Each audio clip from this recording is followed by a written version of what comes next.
Hey everybody, once again we've got another replay here from Rothmog on Arctic region, this time in the T-34-2, the Chinese Tier 8 medium tank.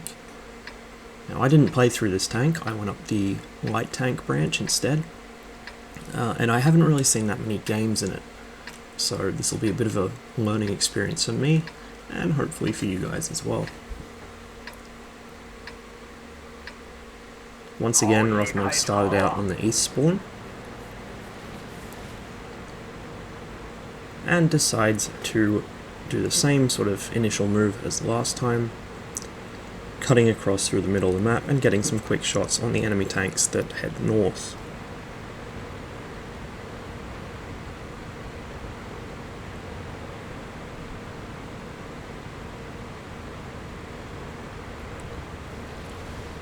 Unlike the T-34 Model 1, the T-34-2 does not have any issues with mobility. It's quite a fast tank, it's also quite a small tank, quite low to the ground.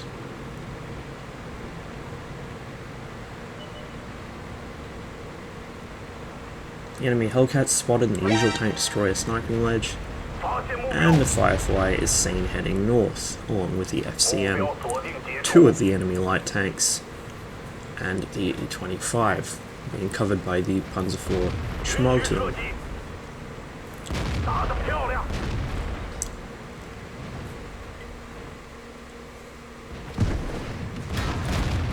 Schmelturm goes down in a hurry,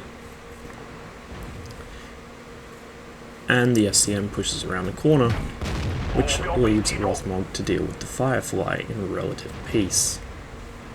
The E-25 is also still hanging around, and now the enemy T-34-2 is spotted just up ahead.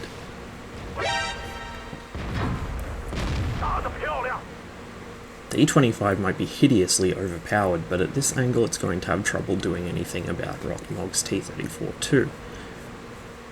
He's got quite a hard turret, and a decently armed hull, particularly in terms of angles when he's sitting on the back slope of a hill. The enemy FCM pushes face first into the cluster of tanks in A4. Down goes the Firefly, and the E-25 tries his luck. He's not very lucky today.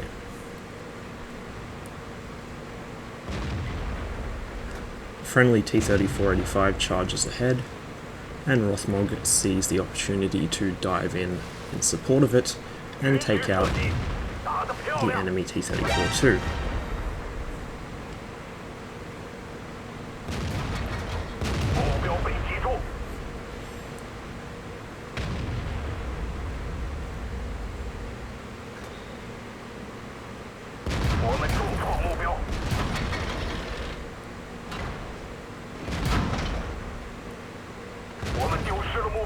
He's able to deal with it quite handily, and then spots the enemy push coming up towards his own cap, and turns around to head back and defend base. Now the friendly challenger's over there, however he's not fully upgraded, so he's going to have issues dealing with some of those tanks. And aside from that, the challenger might have a fantastic gun when it's eluded, but it still doesn't have armor or hit points. It's quite a soft target, and as you can see, the enemy are pushing on it quite hard.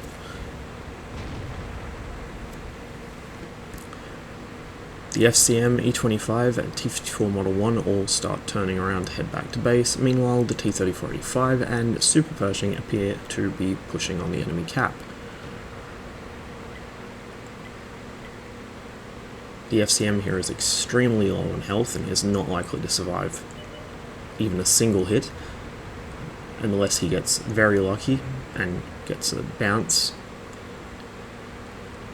And here we can see Rothmog making good use of this terrain here. Now most people don't realise this, but this whole area of the map is actually depressed enough from the cap circle that you can't be seen or shot from the cap circle or the approach to it, which makes it fantastic ground for either pushing on the cap if the enemy are defending it on the south side, or defending the cap if the enemy are pushing from the south and you are defending from the north side. And Rothmog makes great use of this in this match. He gets unlucky there and hits the wreck, but he's able to then finish the enemy 3002D as the friendly FV-304 drowns itself instead of contributing to the team.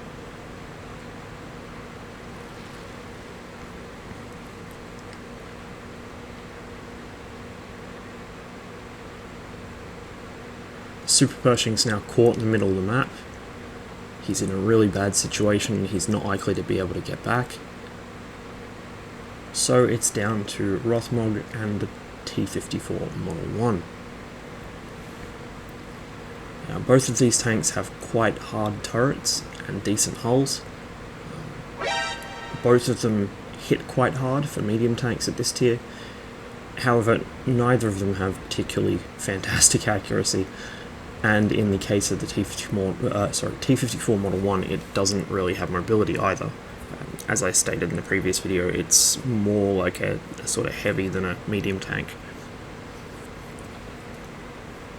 Rothmog returns to his little depression over here, and gets some side shots in on the IS-3 while it face hugs the T-54 Model 1.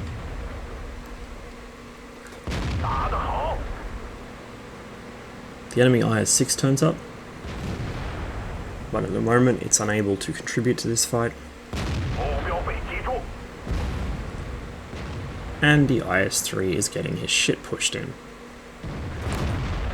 He finally gets a damaging shot off. In fact, it's a high roll, it's nearly a max roll. But he goes down. Rothmog knows that the enemy are going to start pushing from the north soon, so he heads back that way to try and spot them. However, the IS-6 then chooses this moment to start pushing on the T-54 Model 1, and Rothmog shifts back south again to try and get some shots into it, just to help his teammate out.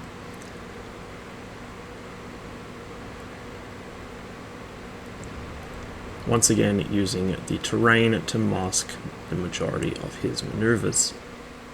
And this is why it's important to know the terrain. It lets you pull off some pretty impressive stuff. If Rothmog was driving around out in the open, like the average puppy would, he probably would have taken a couple hits by now. But where he is, the enemy can't hit him, and most of the time they can't even see him. And as you can see here, he makes an approach on the enemy Su-152, largely without being noticed. By the time the 152 spots him, he's already right up in its face. Once again using terrain to mask himself, he forces the 152 to miss, shooting over his turret, and then rushes it while it's on reload. Chinese gun depression takes effect just there, and he launches a shot into low orbit, but it's alright because the Su-152 still hasn't reloaded and Rothmog is now right up on it. Now here is where he makes his first real mistake of the match, and it's one that ends up costing him. He turns to try and loop back around behind the IS-6, but if we look at the hit points left, the IS-6 is one-shottable for him, whereas this thing still has a lot of health. In hindsight, and I'm sure he realizes this, he should have doubled back, killed the IS-6 at close range. Even if it had high-rolled him, it still wouldn't have been enough to finish him off, and then use his mobility to get around the JT-88. Instead, he tries to pin the JT-88 against a cliff. It's working until the enemy arty hits him. All the same, one small mistake ended up costing the game, but a very good match nonetheless, with 4,384 damage on the clock and 5 kills, and a very, very convincing effort to carry his shitty team, who did very little themselves. So the T-34-2 is kind of like a baby Type 59 almost. It's very, very small for a tier 8 medium. I think it may actually even be smaller than the T-44. It has the bouncy bowl turret that the T-44 lacks, and which makes the Type 59 such a pain to fight sometimes. And it has, you know, a good solid 100mm gun. Now, of course, what it lacks is gun depression. Its hit points are merely average for the tier, maybe a bit on the low side. And its hull armor, while passable, is not the best. It mostly relies on angles and baiting people into shooting that big, hard turret. All the same, it's a decently rounded tank. It can pull off some pretty good things when it's driven competently, but they're not that common to see because most people seem to have either already ground the Chinese medium line if they were interested in going for it, or they go up through the light tanks instead. And the light tanks were a lot of fun, but I think at some point in the not too distant future I will go back and grind the mediums just to try them out and to have them. I'm also thinking of going through the Chinese heavy line because I kind of want a 113 as much shit as it catches. It's not a bad tank, and if you've ever seen Don Quixote in he's pretty good in it. It's a lot of people, words. A lot of people don't actually know where to shoot it because they don't see them very often. And its gun isn't too bad. It's about the same as the Wheezy 120's gun, which is a fantastic gun. Anyway, thank you very much for watching. I hope you enjoyed the video. And as ever, I will see you on the next one.